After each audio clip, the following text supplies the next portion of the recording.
नमस्ते बच्चों, good morning. कैसे हैं आप सब? उम्मीद करता हूँ आप लोग बहुत अच्छे होंगे। तो इसी के साथ हम लोग कंटिन्यू करते हैं। लास्ट के लेक्चर में हम लोग केमिकल काइनेटिक्स चैप्टर में सेकेंड ऑर्डर रिएक्शन और सूडो फर्स्ट ऑर्डर रिएक्शन के बारे में पढ़े थे। तो आज के इस पूरे वीडियो लेक्चर में हम लोग second order reaction, pseudo first order reaction और ग्राफ से रिलेटेड जितने भी क्वेश्चंस है और आपके असाइनमेंट में जो बहुत सारे क्वेश्चन है उस क्वेश्चन का डिस्कशन करेंगे। मतलब आज ये पूरा क्लास क्वेश्चन हम लोग बनाएंगे इस क्लास में। और क्वेश्चन बहुत इंपॉर्टेंट है, आप लोग क्वेश्चन वाला लेक्चर भी जरूर देखें जिसमें हम क्वेश्चन सॉल्व करते हैं, उसको भी देखना बहुत ज़रूरी है। ऐसा इसलिए मैं कह रहा हूँ क्योंकि बहुत सारे जो आप थ्योरीज पढ़ते हैं, थ्योरीज के अकॉर्डिंग जब हम लोग सवाल बनाते हैं तो सवाल बनाने के साथ साथ हमारा थ्योरीज कंप्लीट हो जाता है। थ्योरीज हमको बहुत ज़्यादा समझ में आने लगता है और थ्योरीज काफ़ी लंबे समय तक हमको याद भी रह पाता है। क्वेश्चन का अगर सपोर्ट मिलता है तो थ्योरीज लंबे समय तक याद रहता है। तो मेरा यही कहना है कि आप लोग थ्योरीज पे ठीक है आप फोकस हो, लेकिन आप क्वेश्चन को भी ज़्यादा से ज़्यादा बनाएं। बिल्कुल, चलिए इसी के साथ देखते हैं जरा। तो हम लोग असाइनमेंट के एक्सरसाइज 2 क्वेश्चन नंबर 7 को डिस्कस कर रहे हैं और क्वेश्चन नंबर जो सेकेंड है वो सूडो फर्स्ट ऑर्डर रिएक्शन पे बेस्ड है। क्योंकि हम लोग लास्ट लेक्चर में सूडो फर्स्ट ऑर्डर रिएक्शन पढ़े जो कि हमारे लिए ताज़ा है, तो ध्यान रहेगा अपने को क्या पढ़े थे। तो इसी पे मैं सबसे पहले क्वेश्चन करा देता हूँ। तो क्वेश्चन लिखा हुआ है कि द रिएक्शन, एक रिएक्शन है CH3 CH2 NO2 अब plus OH minus ion, arrow का साइन CH3 CHNO2 अब प्लस H2O। बिल्कुल एक रिएक्शन दिया हुआ है और कहा जा रहा obvious the rate law for pseudo first order kinetics. मतलब ये जो रिएक्शन है ये ऑबे कर रहा है, फॉलो कर रहा है, पालन कर रहा है किसको? सूडो फर्स्ट ऑर्डर रिएक्शन को। लिखा हुआ साफ साफ first order kinetics in the presence of a large access of hydroxide ion. आपको समझ में आ गया होगा OH माइनस आयन का जो कंसंट्रेशन है वो बहुत ज्यादा है। तो आपको लास्ट में रिएक्शन पढ़ाए थे कि अगर कोई सेकंड ऑर्डर रिएक्शन हो और उसमें दो कंपोनेंट में किसी एक कंपोनेंट का कंसंट्रेशन ज्यादा होता है तो ये कांस्टेंट हो जाता है और दूसरा जिसका कम है उसके रिस्पेक्ट में वो फर्स्ट ऑर्डर काइनेटिक्स को फॉलो करता है। ऐसा मैंने पढ़ाया था, उसी पे क्वेश्चन में बेस्ड है ये। Presence of a large access of hydroxide ion. फिर लिखा हुआ इफ अगर 1% ऑफ नाइट्रोइथेन। अब सवाल ये कि नाइट्रोइथेन कौन है? नाइट्रोइथेन CH3 CH2 और इथेन, दो कार्बन के लिए ईथ होता है, NO2 है, नाइट्रो है, तो कहीं ना इसको क्या बोलेंगे? नाइट्रोइथेन। ये आपका नाइट्रोइथेन है। लिखा हुआ undergoes reaction in half of a minute. मतलब आपसे कहा जा रहा है कि अगर 1% नाइट्रोइथेन रिएक्शन में अंडरगोज करता है कितने मिनट में? हाफ मिनट में। When the reactive concentration is 0.002 molarity. मतलब आप ये कहना चाह रहा है कि इसका जो स्टार्टिंग मटेरियल है, मतलब शुरुआत का जो कंसंट्रेशन है रिएक्टेंट का, वो 0.002 मोलरिटी है और 0.002 मोलरिटी का 1% अंडरगोज मतलब कंज्यूम होने में हाफ मिनट का समय लगता है। तो आपसे पूछ रहा है what is the pseudo first order rate constant. काफी अच्छा सवाल है और ध्यान रखिए कि सूडो फर्स्ट ऑर्डर रिएक्शन की जो सवाल है वो आपके कॉम्पिटिटिव एग्जाम में आता है। ठीक है, सबसे पहले देखो जरा इसका सॉल्यूशन देखते हैं। सबसे पहले हम रिएक्शन को लिखते हैं। रिएक्शन हमारा है CH3 CH2 NO2 plus OH minus ion, इससे बन रहा है CH3 CHNO2 प्लस H2। ठीक है, अब देखो जरा ये T बराबर 0 पे इसका कंसंट्रेशन कितना दिया हुआ? 0.002 मोलरिटी और ये एक्सेस है, बहुत ज्यादा है, अमाउंट मेंशन नहीं किया है, कोई दिक्कत नहीं। अच्छा, फिर बोला जा रहा है कि हाफ मिनट में, हाफ मिनट मतलब जब T कितना हो जाए? 0.5 मिनट हो जाए, हाफ मिनट, तो इसका 1% डिकम्पोज कर जाता है। 1% डिकम्पोज करने का मतलब इसका बचेगा कितना? 99%। मतलब कितना बचेगा? 0.002 इंटू 99/100 ये बचेगा इसका, है ना? ये इसका बचेगा 1% डिकम्पोज किया तो 99% बचेगा, तो ये T बराबर 0.5 मिनट में इसका इतना बचेगा। ठीक है, ये तो आपका एक्सेस है। अच्छा, अब आते हैं जरा, अगर हम फ्रॉम रेट लॉ से, फ्रॉम रेट लॉ आपको पढ़ाए हैं, रेट लॉ कैसे लिखेंगे हम लोग? रेट लॉ लिखेंगे तो रेट बराबर K, ये आपका CH3 CH2 NO2 का कंसंट्रेशन के पावर 1 और OH माइनस साइन की कॉन्सेंट्रेशन के पावर के। कुछ बच्चे सोच रहे सर आप एक और एक क्यों ले रहे हैं, यहाँ तो एलिमेंट्री लिखा हुआ है नहीं इक्वेशन में, तो आप कोएफिशिएंट पावर के बराबर क्यों ले रहे हैं। तो मैं ये कहना चाहता हूँ कि जैसे पहली सवाल में क्लियर हो गया, पहली सवाल में बोला जा रहा है कि ये सूडो फर्स्ट ऑर्डर रिएक्शन जिसमें इसका कॉन्सेंट्रेशन बहुत ज्यादा है, तो अगर इसका कॉन्सेंट्रेशन बहुत ज्यादा है तो ऑब्वियस है कि सूडो फर्स्ट रिएक्शन कब बनेगा, जब इसका ऑर्डर 1 हो और इसका ऑर्डर 1, तब 1 1 2 होता, लेकिन इसके ऑर्डर को कंसीडर नहीं करेंगे क्योंकि एक्सेस कांस्टेंट हो जाता है, तब में इसका ऑर्डर 1 आएगा, इसलिए पावर 1 है, इसका भी पावर 1। ठीक है, एक अंडरस्टूड है। चलो इसके आगे थोड़ा बढ़ते हैं। अब तो रेट हमारे पास आया बराबर K, एक चीज और OH माइनस साइन का कॉन्सेंट्रेशन। अच्छा यहाँ जो K है, यहाँ जो K है वो सेकेंड ऑर्डर रेट कांस्टेंट है, सेकेंड ऑर्डर रेट कांस्टेंट है। अब क्या करते हैं, OH minus sign CH3 CH2 NO2 का कॉन्सेंट्रेशन आगे पीछे लिख रहे हैं। अच्छा ये तो एक्सेस है और जिसका अमाउंट एक्सेस रहता है उसका कॉन्सेंट्रेशन कांस्टेंट होता है, आपको पढ़ाया है लास्ट क्लास में। इसका मतलब K और OH माइनस साइन का गुना भी एक अनदर कांस्टेंट आएगा, तो मान लेते हैं कितना आया, K डैश आया, K डैश इन दोनों का गुना, और कितना आएगा CH3 CH2 NO2, है ना।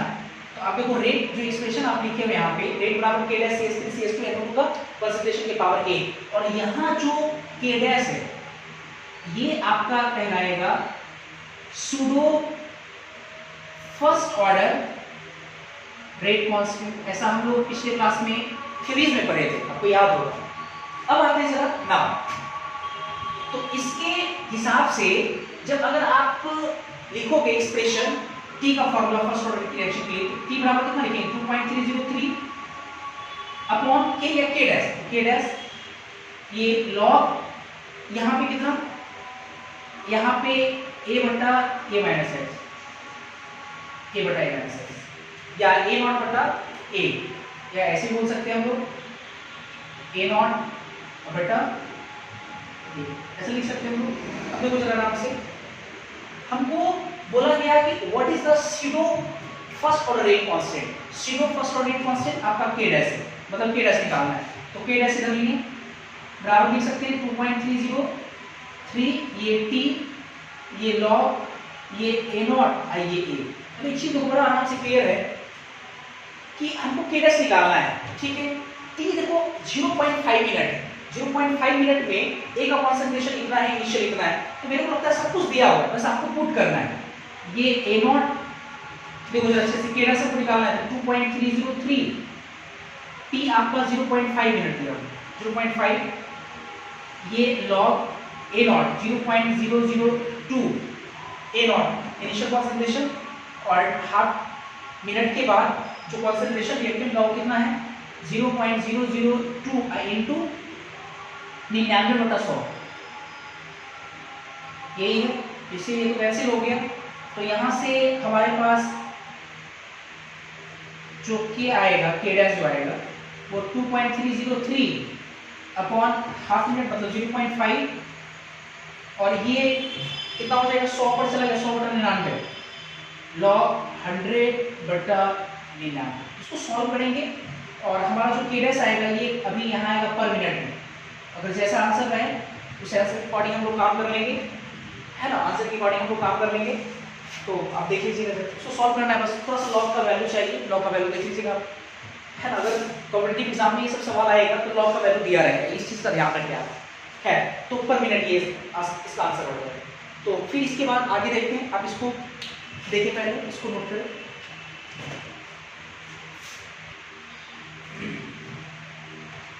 हम लोग असाइनमेंट के क्वेश्चन जो कर रहे हैं, तो हमें लगता है कि हम आपको असाइनमेंट में 1 से लेकर के आपको 24 तक, आपको याद होगा 24 तक हमने आपको कराया था, 24 तक कंप्लीट करा दिए, 1 से 24, और शायद 1 से 24, 25 भी मैंने क्लास में क्वेश्चन कराया है, 25।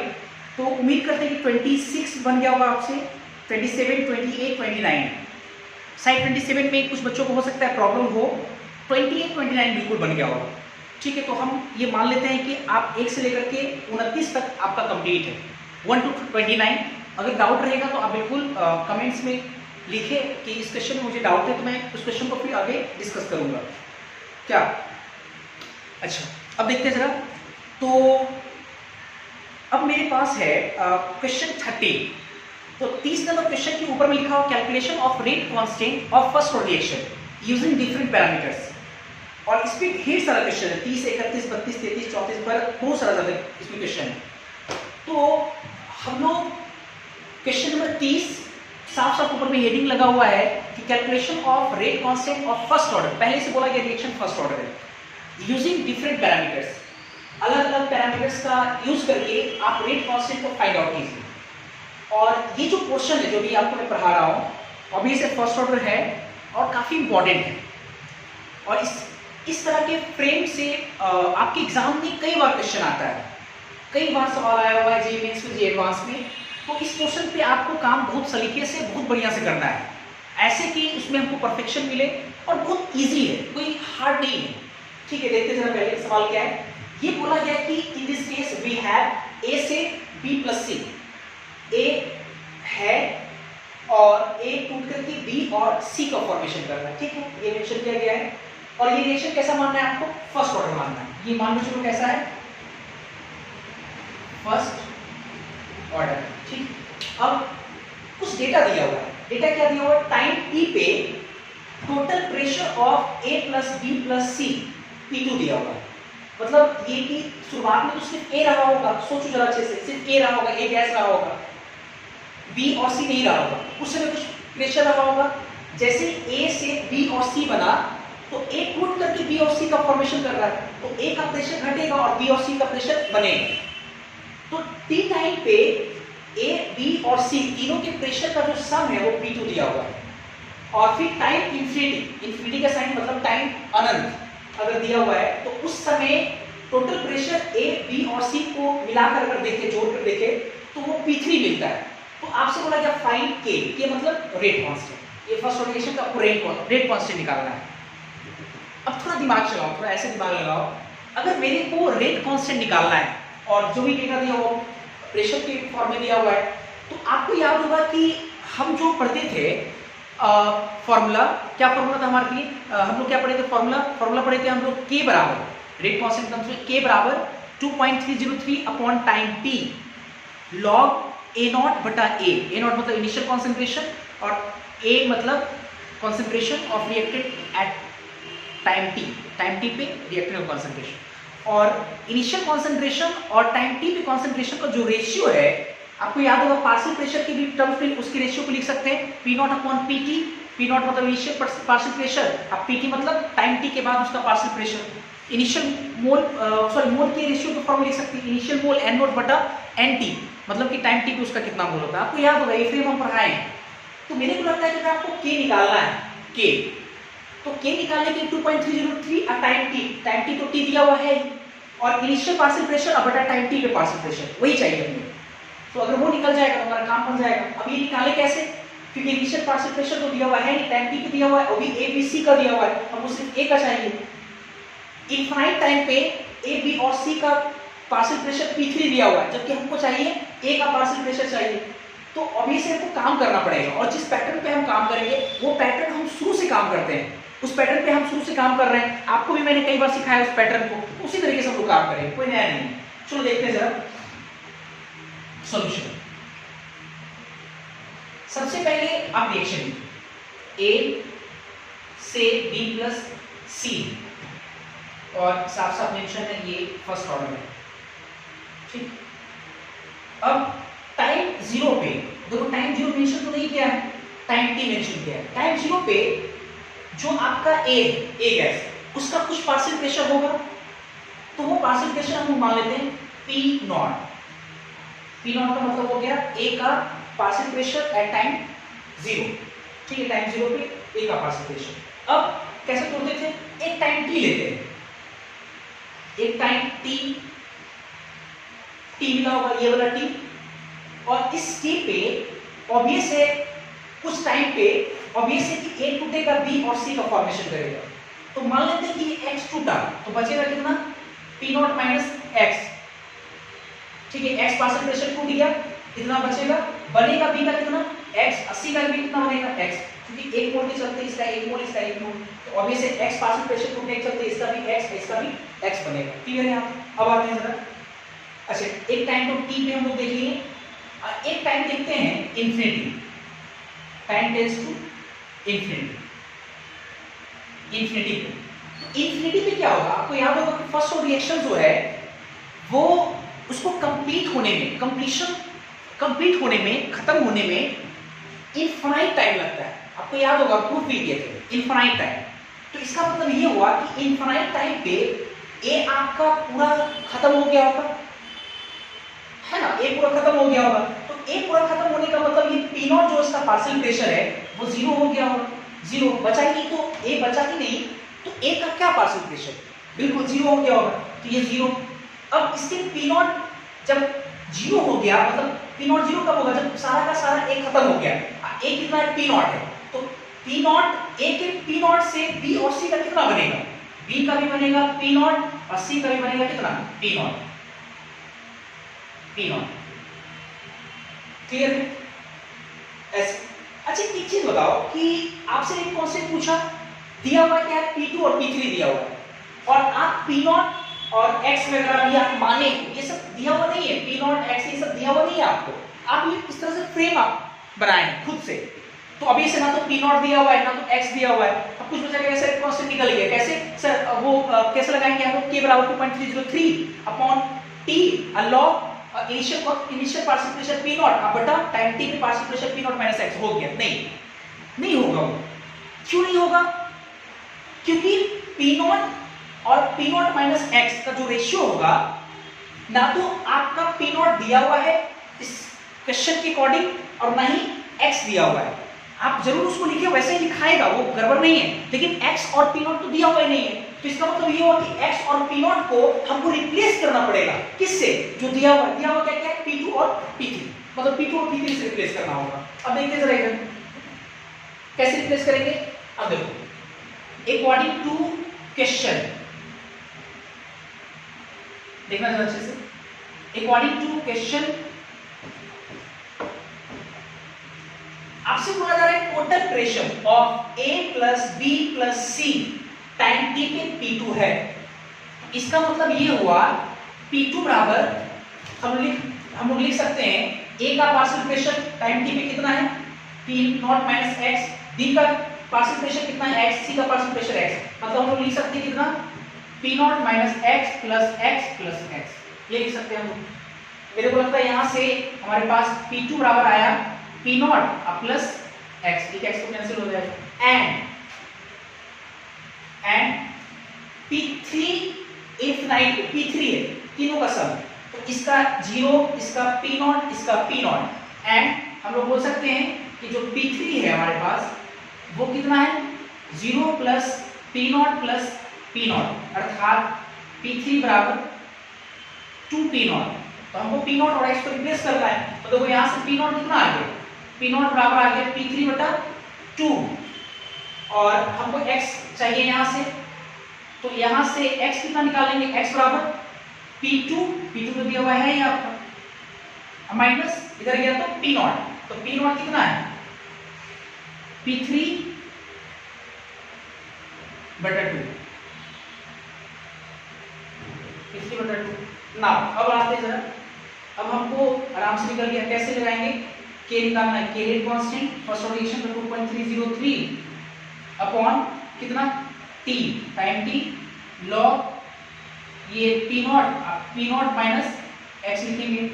अब x और P नॉट को रिप्लेस करते हैं, ये 2.303 ये अपॉन t, ये लॉग P नॉट कितना है हमारे पास, P नॉट P3 बटा 2 है, P3 बटा 2 में इसको रिप्लेस कर दिए, P नॉट P3 बटा 2 लिखेंगे, माइनस x का वैल्यू कितना है, x आपके पास है P2 माइनस P3 बटा 2, इतना है हमारे पास। चलो आगे फिर बढ़ाते हैं जरा। अब देखो जरा यहाँ से k बराबर 2.303 अपॉन t लॉग ये P3 बटा 2 और ये ब्रैकेट खुलेगा तो माइनस माइनस प्लस, तो ये पहले से P3/2 minus P2 plus P3/2, P3/2 जोड़ेगा तो कितना हो जाएगा, सिर्फ P3।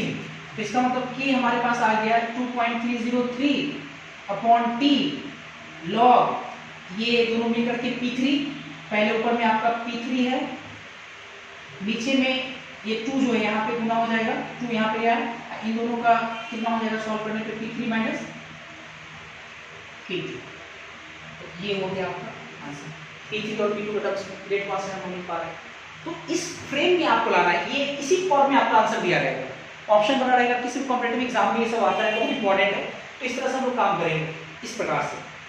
क्लियर है? आई होप कि आपको इस समझ में आ गया होगा। फिर इसके बाद हम लोग देखते हैं नेक्स्ट क्वेश्चन।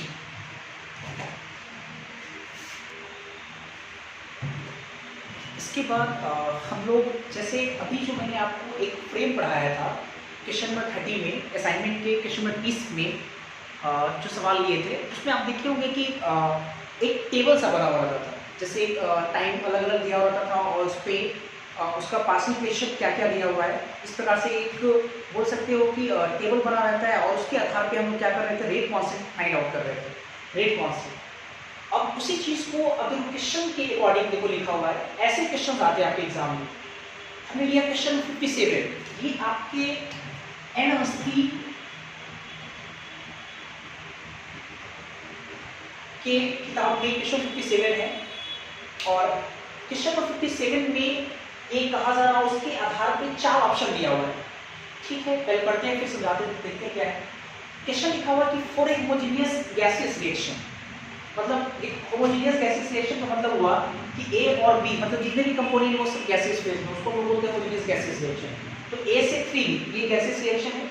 आपसे बोल रहा है if pressure after time t, pressure after time t was Pt, जो प्रेशर है अगर प्रेशर टाइम t के बाद Pt हो and after completion of reaction, after completion मतलब जब रिएक्शन खत्म हो गया हो, pressure was P infinity, pressure कितना हो गया P इंफिनिटी, तो देन सेलेक्ट करेक्ट रिलेशन। तो आपको इन चारों जो रिलेशन दिया हुआ है, रेट कांस्टेंट का रिलेशन जो दिया हुआ है, इन चारों में कौन सा सही है ये आपको सेलेक्ट करना है। ठीक है, अब देखो थोड़ा कि इस सवाल में सर यहाँ तो जो क्वेश्चन दिया हुआ है उसमें तो दूर दूर तक कहीं फर्स्ट ऑर्डर रिएक्शन मेंशन नहीं किया है, कोई ऑर्डर रिएक्शन मेंशन तो किया नहीं कि हम कैसे काम करेंगे। तो थोड़ा देखो, थोड़ा सा आपको जो है ना यहाँ पे बुद्धिमान बनना है, आपको थोड़ा सा आपको बुद्धिमान बनना पड़ेगा। यहाँ पे आपका बुद्धि और विवेक काम करना चाहिए आपको। आप ऐसे समझो कि जैसे जो ऑप्शन दिया हुआ है, बढ़िया से जो ऑप्शन दिया हुआ है, रेट कांस्टेंट का रिलेशन दिया हुआ है, ये रिलेशन जो है रेट कांस्टेंट और टाइम और वगैरह वगैरह, पार्टिसिपेशन वगैरह या कंसंट्रेशन वगैरह, ये रिलेशन किससे मैच कर रहा है, किस फॉर्मूले से मैच कर रहा है। तो अगर आप उठा कर देखें तो फर्स्ट ऑर्डर में जो मैंने आपको पढ़ाया वैसा फर्स्ट ऑर्डर में हम लोग क्या पढ़े थे, फर्स्ट ऑर्डर में हम लोग पढ़े थे k बराबर 2.303/T log a/a-x, तो मेरे को लगता है इससे मैच कर रहा है ना। सेकेंड ऑर्डर में मैंने आपको क्या पढ़ाया, सेकेंड ऑर्डर में मैंने आपको पढ़ाया, सेकेंड ऑर्डर में मैंने आपको पढ़ाया kt बराबर 1/a-1/a0 या kt बराबर 1/a-x -1/a। तो लॉग वगैरह तो उसमें नहीं आया था, या जीरो ऑर्डर रिएक्शन तो लॉग वगैरह नहीं आया था, अब इसमें ln वगैरह आ रहा है, तो कह देंगे ये फर्स्ट ऑर्डर रिएक्शन का सवाल है, ऐसे मानना पड़ेगा, आपको समझना पड़ेगा इस तरह से। चलो सॉल्व करते हैं जरा। तो हमको रिलेशन निकालना है। अब रिलेशन साफ साफ एक रेट कांस्टेंट का रिलेशन है पार्शियल प्रेशर के साथ। तो कैसे काम करेंगे, जिस प्रकार से मैंने आपको बोला फ्रेम पे काम करना, वैसे ही आपको काम करना है। A से 3B होमोजेनियस गैसियस रिएक्शन 1 से 3B बन रहा है। तो ठीक है, एक टाइम t पे पार्शियल प्रेशर कितना दिया Pt सबका, जब रिएक्शन कंप्लीट हो गया तो फर्स्ट ऑर्डर रिएक्शन कब कंप्लीट होता है, फर्स्ट ऑर्डर रिएक्शन कब कंप्लीट होता है, जब टाइम इंफिनिटी हो। तो इंफिनिटी टाइम पे टोटल प्रेशर कितना हो जाता है P इंफिनिटी। तो आपसे बोला करेक्ट रिलेशन, तो देखो जरा क्या करते हैं, इनिशियल तो दिया नहीं है, तो हम लोग क्या करेंगे t0 पे इसका पार्शियल प्रेशर मान लीजिए कितना P0, और एक टाइम t जब आया तो अब ये से A से टूटेगा B बनेगा, तो इसका मान लीजिए कितना कि x टूट गया, तो ये P0 - x हो गया। और इसके कारण इसका कितना बनेगा 3x बनेगा, क्योंकि एक के चलते 3 बन गया। ठीक है, इसके बाद आते जरा, फिर एक टाइम इन्फिनिटी आएगा, टाइम इन्फिनिटी आएगा। तो इन्फिनिटी टाइम पे a कितना हो जाएगा 0 और b कितना हो जाएगा 3p0, ये हो जाएगा। तो ये तो चलो तैयार कर लिया। अब लिखते हैं जरा, अकॉर्डिंग टू क्वेश्चन हम लोग देख रहे हैं कि टाइम t पे टोटल प्रेशर कितना है pt है, तो टाइम t पे a का प्रेशर कितना है p0 और माइनस x, b का कितना है प्लस 3x, अब बराबर कितना होगा pt, ये बराबर हो गया pt।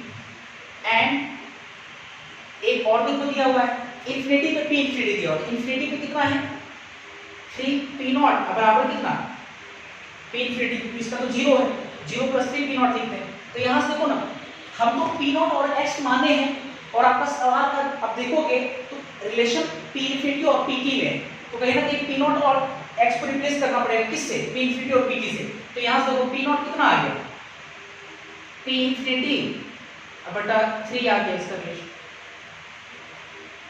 p इन्फिनिटी बटा 3, ये यहाँ से निकल गया डायरेक्ट। अब यहाँ से ये कितना आएगा, इसको थोड़ा सॉल्व कर लेते हैं, ये 2x होगा ना, ये मेरे पास आएगा p0 प्लस 2x बराबर कितना pt। तो चूंकि देखो इसको सॉल्व करते जरा, ये p0 प्लस 2x बराबर pt है, तो p0 अभी निकालने इन्फिनिटी तरफ से p इन्फिनिटी बटा 3 प्लस 2x बराबर pt। तो x यहाँ से कितना आएगा, x बराबर आएगा pt माइनस p इन्फिनिटी बटा 3 बटा 2, ये आ जाएगा। अब लगाते हैं जरा, अब लगाएंगे हम लोग क्या, नाउ k बराबर 2.303 नहीं लगाएंगे क्योंकि ln के टर्म्स में, तो क्या लगाएंगे हम लोग सीधा सीधा 1 बटा t ln p0 बटा p0 माइनस x लिखते हैं, ये रिलेशन लोग पढ़े थे। अब देखो जरा रिप्लेस करते हैं 1 बटा t, ये ln p0 कितना लिखेंगे, p0 हमारे पास p इन्फिनिटी बटा 3 आया, तो p इन्फिनिटी बटा 3 डिवाइडेड बाय p0 कितना है p इन्फिनिटी बटा 3 माइनस x कितना हमारे पास है, x हमारे पास है pt माइनस p इन्फिनिटी बटा 3 बटे 2, ये हमारे पास आया रिलेशन। अब इसको थोड़ा सॉल्व करना है मेरे साथ। अब देखो जरा इसको, ये 1 बटा t ln p इन्फिनिटी बटा 3, और इसको थोड़ा देख लें हम लोग, ये आपका p इन्फिनिटी बटा 3 है माइनस, इसको अलग अलग करते हैं तो pt बटा 2, ये कितना हो जाएगा प्लस ब्रैकेट खोल दिए तो ये कितना हो जाएगा p इन्फिनिटी बटा 3 गुना 6, ये हो जाएगा हमारे पास। ठीक, अब देखो जरा इन दोनों को जोड़ते हैं, ये दोनों p इन्फिनिटी बटा 6 p इन्फिनिटी बटा 3 कितना हो जाएगा, ये दोनों का डिनोमिनेटर से ये मेरे को लगता है 3 इन दोनों को जोड़ेंगे कितना आएगा। ऐसा करते हैं कि ये अपने मन से इसको 6 लिखेंगे, तो यहाँ 2 से गुणा करना पड़ेगा, और दोनों का डिनोमिनेटर अगर सेम है तो डिनोमिनेटर जुड़ जाता है, तो 2 और 1 3 p इन्फिनिटी बटा 6 यही आएगा ना, तो ये p इन्फिनिटी बटा 3, ये आएगा 3 p इन्फिनिटी बटा 6 और माइनस pt बटा 2, 20 को रहने तो इसको थोड़ा सा काट 3 गुना 6 2 आएगा, p इन्फिनिटी बटा 2 pt बटा 2, तो यहाँ से हमारे पास आएगा 1 बटा t ln, ये दोनों डिवाइडेड बाय 2 होगा, एलसीएम ऊपर चला गया, मेरे को लगता है 2 p इन्फिनिटी ये आएगा, अब बटे में 3 नीचे आ गया, और ये ब्रैकेट के अंदर में आपके पास p इन्फिनिटी माइनस pt, तो मेरे को लगता है ये आपका आंसर है। अब ये आंसर किससे मैच कर रहा है उसको जरा देखिए, ये आंसर हमारा है 2p इन्फिनिटी बटा 3p इन्फिनिटी माइनस pt, मतलब आपका डी आंसर हो जाएगा। तो इस तरह से हम लोग काम करेंगे और काफी इंपॉर्टेंट है, ध्यान रखेंगे आप। इसके बाद फिर देखते हैं नेक्स्ट,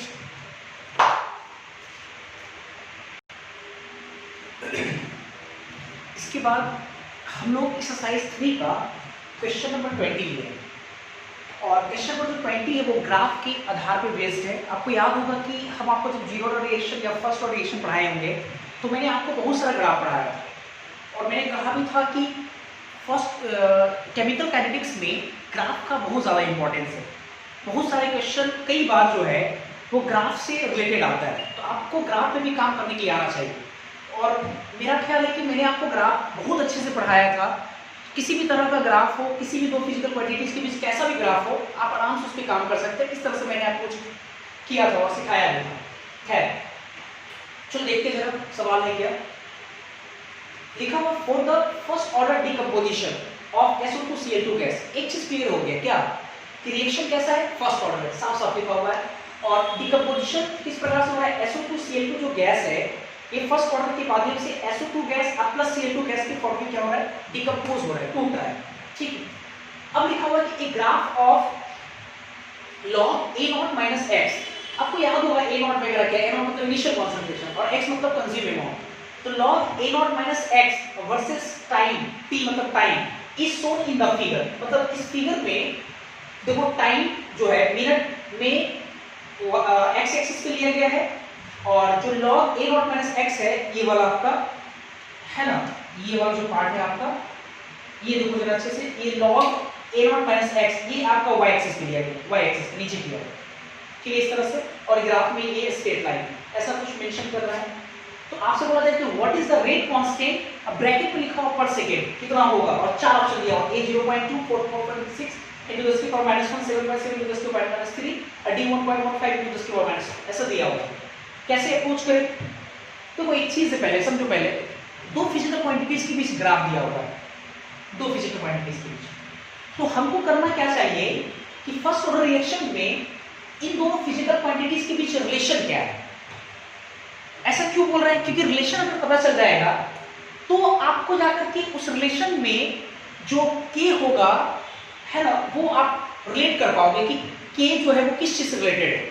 जैसे आप ऐसे समझो, मेरे को पहले log A0 माइनस x और टाइम t का रिलेशन देखना है, तो हम लोग रिलेशन क्या पढ़ें, लिखते जरा फ्रॉम फर्स्ट ऑर्डर रिएक्शन। क्या पढ़े हम लोग फर्स्ट ऑर्डर रिएक्शन से, हम लोग पढ़ेंगे k बराबर 2.303 upon time t log A0 बटा A0 माइनस x। चलो इसके अकॉर्डिंग A0 था तो हमने ये लॉग लिख दिया। अब ग्राफ मेरे को चाहिए t और किसमें, log A0 माइनस x।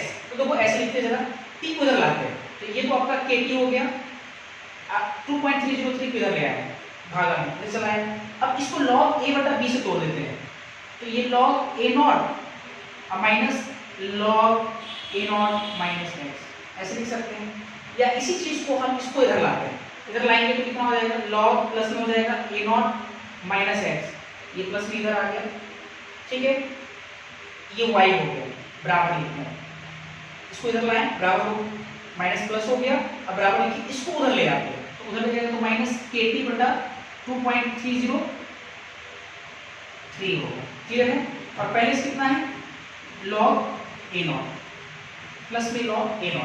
अब देखो जरा अच्छे से, हम इस फॉर्मूला है जान बुझो क्योंकि स्ट्रेट लाइन है, अब देखो स्ट्रेट लाइन दिख भी रहा है, ये आपका y एक्सिस पे, इसको y से रिप्लेस करो, ये t आप x से रिप्लेस करो, माइनस k 2.303, ये x प्लस कितना log A0, ये सब तो कांस्टेंट है। तो क्या ये y बराबर mx प्लस c से मैच नहीं कर रहा है, मतलब स्ट्रेट लाइन का इक्वेशन है भी दिख भी रहा है।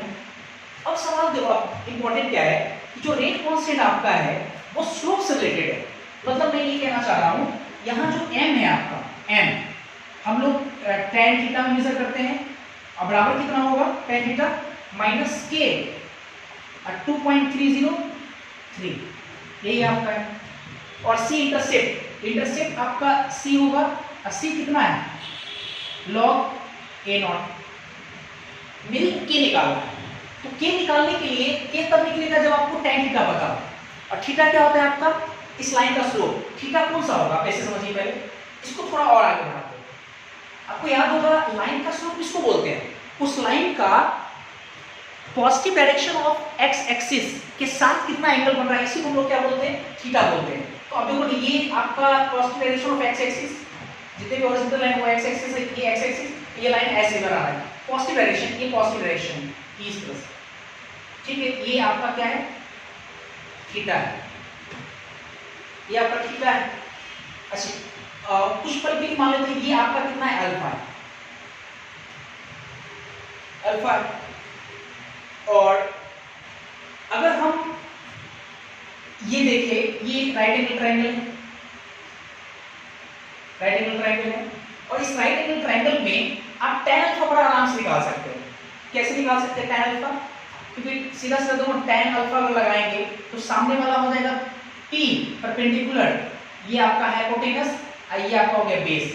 तो आपको पता है कि परपेंडिकुलर कितना यूनिट है यहाँ से, ये -1 -2 -3, मतलब इन दोनों के बीच का यूनिट कितना हो जाएगा, कितना डिस्टेंस होगा ये वाला, 1 और 1 2, ये 2 यूनिट हो जाएगा। ठीक है, ये आपका 2 यूनिट हो जाएगा, 2 यूनिट। और ये वाला यहाँ से यहाँ तक कितना यूनिट होगा, 10, ये देखो आपका 10 यूनिट हो जाएगा, ये आपका 10 यूनिट हो जाएगा। ठीक है, तो tan अल्फा कितना आ जाएगा, P बटा B होता है, मतलब 2 बटा 10 आ जाएगा, ये 1 यूनिट 1 यूनिट, हाँ ठीक तो है, 2 यूनिट आ जाएगा। ठीक है, तो देखो tan अल्फा एक चीज क्लियर है, tan अल्फा कितना है हमारे पास, यहाँ से tan अल्फा बराबर 2 बटा 10, लेकिन अपने को tan थीटा चाहिए। तो एक चीज बताओ कि क्या अल्फा बराबर हम लिख सकते हैं 180 degree minus theta, 180 degree minus theta alpha को बिल्कुल लिख सकते हैं। और दोनों तरफ अगर tan लगाएं तो ये कितना होगा, tan अल्फा होगा, ये tan 180 डिग्री माइनस थीटा, तो tan अल्फा बराबर minus tan theta, minus tan theta 180 degree minus theta बराबर है ना, माइनस tan थीटा हो जाता है, माइनस tan थीटा। तो अब देखो जरा अच्छे से कि यहां से हम लोग लिखेंगे माइनस k बटा 2.303 बराबर tan थीटा, लेकिन हमारे पास tan थीटा तो पता नहीं है, मेरे को tan अल्फा पता है 2 बटा 10, तो tan थीटा बराबर कितना लिख सकते हैं, माइनस tan अल्फा बराबर कितना लिख सकते हैं, minus k 2.303 minus tan alpha, और ये माइनस तो माइनस कैंसिल हो गया, तो k बटा 2.303 बराबर tan अल्फा, tan अल्फा कितना हमारे पास 2 बटा 10, 2 बटा 10।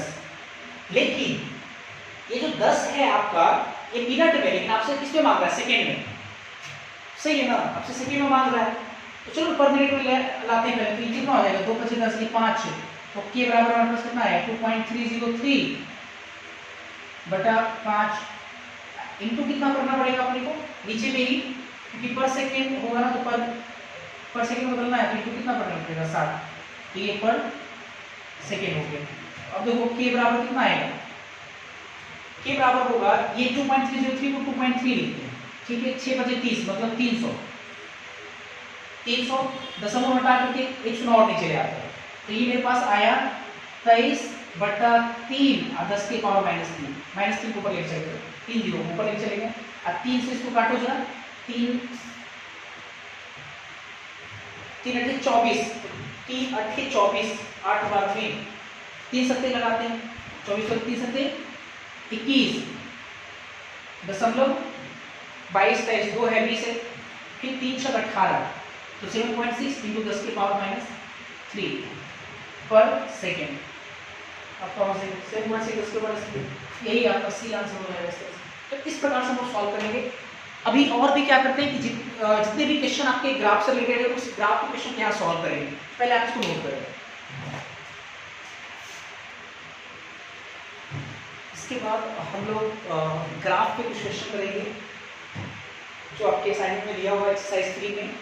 एक्सरसाइज 3 में क्वेश्चन नंबर 3 लिखा होगा, which graph represents zero order reaction. Question में बोला गया जीरो ऑर्डर रिएक्शन है ए से बी, तो कौन सा जो ग्राफ है वो जीरो ऑर्डर रिएक्शन रिप्रेजेंट करता है, शो करता है। पहला ग्राफ है बी का कंसंट्रेशन वर्सेस टाइम, दूसरा जो ग्राफ है वो बी की कंसंट्रेशन नहीं, सॉरी बी का फॉर्मेशन dV/dt है, बी का formation rate of formation versus time, तीसरा graph half life versus initial concentration, चौथा ग्राफ 3/4 मतलब T75% एयर करने का टाइम वर्सेस इनिशियल कंसंट्रेशन। तो ये चार ग्राफ में कौन सा ग्राफ सही है अगर ये रिएक्शन चल रहा है।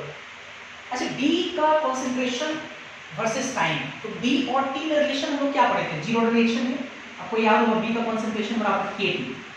तो बी आपका वाई है, वाई एक्सिस पे, के आपका कांस्टेंट है, टी आपका एक्स एक्सिस पे। तो वाई बराबर के एक्स का लाइन कौन सा होगा, पासिंग थ्रू ओरिजिन, मतलब ये तो आपका नहीं होगा, ये गलत होगा क्योंकि ग्राफ होगा straight line passing through origin. अब इसमें देखते हैं जरा dv upon dt versus time T. तो ये आपका अगर रेट लिखते तो रेट आप लिखते क्या, डीवी अपॉन डीटी लिखते, और चूंकि जीरो ऑर्डर है तो के ए की कॉन्सेंट्रेशन के पावर जीरो अर्थात के रहेगा। मतलब आपको साफ साफ लिखना चाहिए डीवी अपॉन डीटी जो है कांस्टेंट है, तो dv upon dt versus time का अगर हम लोग ग्राफ ड्रॉ करेंगे तो अभी से डीवी अपॉन डीटी ये वाई बराबर के पैरेलल टू एक्स एक्सिस, मतलब ये ग्राफ नहीं होगा क्योंकि पैरेलल टू एक्स एक्सिस होना चाहिए। Next T half versus initial concentration. तो टी हाफ का हम लोग फॉर्मूला पढ़े थे a बटा 2k, याद होगा। तो टी हाफ आपका y एक्सिस पे, a मतलब इनिशियल कॉन्सेंट्रेशन ये x, तो 1 बटा 2k into x। तो अब ये से पासिंग थ्रू द ओरिजिन होगा y बराबर mx passing through the origin, ये स्ट्रेट लाइन नहीं होगा आपका, ये वाला स्ट्रेट लाइन। अच्छा इसमें आते हैं t3/4 वर्सेस a0। तो हम लोग t3/4 जो पढ़े थे वो आपको याद होगा 3a बटा 4k।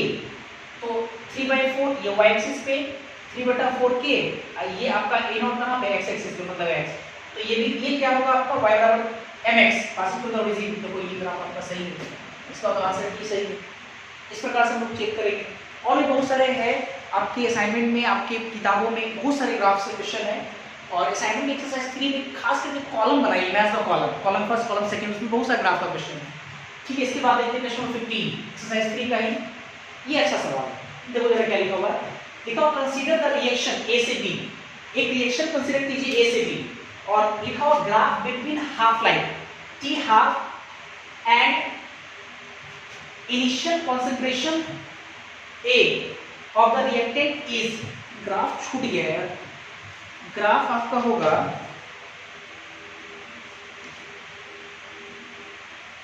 हाँ ऐसे ग्राफ आपका इस तरह से, ठीक है, ऐसा ग्राफ दिया हुआ है। हाफ लाइफ ग्राफ जो दिया हुआ है, graph between half life and initial concentration A of the reaction sorry of the reactant is T half और ए का ग्राफ ऐसा दिया हुआ है। ठीक है, आपसे बोला जा रहा है कि हेंस इस प्रकार the graph between minus D upon D T versus time will be. तो minus D upon D T मतलब इस रिएक्शन के according minus D upon D T क्या होगा, रेट ऑफ रिएक्शन बोलिए चाहे rate of disappearance of A बोलिए, बात बराबर की, कोएफिशिएंट एक है, वर्सेस टाइम का ग्राफ। एक चीज बताओ, क्या रिएक्शन में ऑर्डर मेंशन किया है? नहीं, ऑर्डर नहीं मेंशन किया हुआ है, बल्कि एक आपको हिंट किया जा रहा है कि हाफ लाइफ और कॉन्सेंट्रेशन के वर्सेस जब हम लोग ग्राफ ड्रॉ करते हैं तो वो ग्राफ हमारा ऐसा आता है, इस प्रकार से, टी हाफ वर्सेस ए का कॉन्सेंट्रेशन ग्राफ ड्रॉ करते हैं ऐसा है। तो इसका मतलब ये हुआ कि हाफ लाइफ बढ़ेगा तो ए का कॉन्सेंट्रेशन भी बढ़ेगा। इसका मतलब कि हाफ लाइफ जो है ये डायरेक्टली प्रोपोर्शनल टू ए रहा होगा, तभी तो ये बढ़ेगा तब ये बढ़ रहा है, क्योंकि आप देख सकते हैं हर बार ये बढ़ रहा है कि आपका हाफ लाइफ बढ़ने से इनिशियल कॉन्सेंट्रेशन देखो जितना ज्यादा लोगे हाफ लाइफ उतना ज्यादा होगा। तो ये हाफ लाइफ इनिशियल कॉन्सेंट्रेशन की डायरेक्टली प्रोपोर्शनल किस ऑर्डर ऑफ रिएक्शन आता था, आपको याद होगा जीरो ऑर्डर रिएक्शन, आप देख भी सकते हो यही तो है आपका जीरो ऑर्डर रिएक्शन। तो इसका मतलब ये रिएक्शन कैसा है, जीरो ऑर्डर रिएक्शन है। मतलब ये पहले हम लोग क्लियर कर लिए, रिएक्शन हमारा क्या है, जीरो ऑर्डर रिएक्शन। ठीक है, हम लोग पता कर लिए जीरो ऑर्डर रिएक्शन। अब जीरो ऑर्डर रिएक्शन में minus D upon D T और वर्सेस टाइम का ग्राफ ड्रॉ करना है। तो आपको नहीं लगता है कि अगर ए से बी जीरो ऑर्डर रिएक्शन है तो अगर हम लोग रेट लिखेंगे, चलो minus D upon D T लिखेंगे, रेट लो हिसाब से के आएगी कॉन्सेंट्रेशन के पावर जीरो मतलब एक, तो minus D upon D T कितना है, के बराबर। तो minus D upon D T versus time draw करेंगे तो ये y एक्सिस पे और y बराबर के आ रहा है। y बराबर के का कैसा ग्राफ होना चाहिए, पैरेलल टू x एक्सिस, मतलब आपका ये वाला हो जाएगा, ये तीनों ग्राफ गलत। तो इस तरह से हम लोग सॉल्व करेंगे, काफी आसान है, बहुत सारे क्वेश्चन है, आप घर पे जाकर इसको सॉल्व कीजिए। ठीक है, तो आज के लिए हम इतना ही लेते हैं, अगली क्लास में हम लोग थ्योरीज के साथ स्टार्ट करेंगे।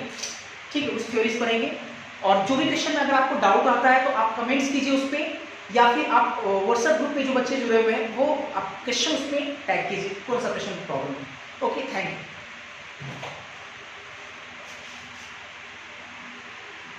हाँ कैसे?